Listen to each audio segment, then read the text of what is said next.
What are dermal fillers? So in the world of aesthetic medicine, the two main tools that we use to rejuvenate the aging face are Botox and fillers. Now, Botox is something that I'm not going to go too much into in this video, but basically that relaxes muscles so that wrinkles are softened. Dermal fillers I use a lot to rejuvenate the aging face, and the majority of dermal fillers are made up of hyaluronic acid. So this is a sugar-like gel molecule that you already have naturally in your tissue. There's many different brands of dermal fillers. The most popular ones that I use here are the Restylane line, the Juvederm line, and also RHA. So as we age, we lose our ability to produce collagen and elastin.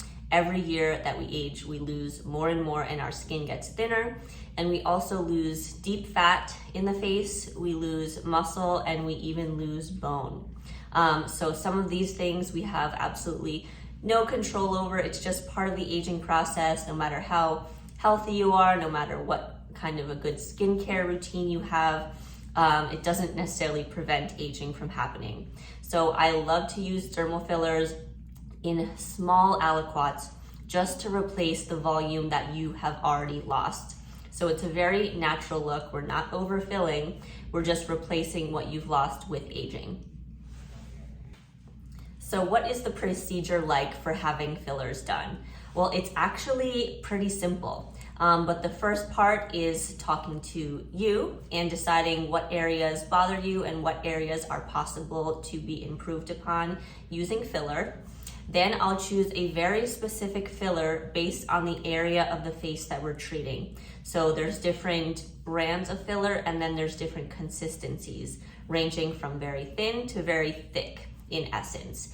So it depends on the depth of the tissue that we're targeting and the area of the face. So then once we've chosen our product, they come in very small amounts. They come in 1 milliliter syringes. I clean off your face, and then I carefully inject very slowly and very small amounts with a needle directly into the area that I am trying to refill. And after the procedure is done, there's very minimal downtime involved. You can put on light makeup and essentially go back to your normal day. So what kind of results can a patient expect to achieve using filler? So filler is fantastic. It's not quite surgery results, so we won't say that it's as good as surgery, but we can do things that potentially mimic what a surgical result would be. And some examples of these are filling in the tear troughs for that under eye hollowness. We can do a liquid rhinoplasty to straighten out and mold the shape of the nose. We can do cheek filler, so that can be done instead of cheek implants. Chin filler, jawline filler instead of implants there. So filler are a great way to instantly rejuvenate the face. They of course are temporary, so they won't last as long as filler, but I love them because patients can walk out the door feeling immediate gratification. So what are the risks and what is the downtime? The risks are very small, but there is a chance that patients can get an allergic reaction or an infection. So in the hands of the right practitioner, using antihistamines to treat an allergy, antibiotics to treat infection, those are temporary and can be treated.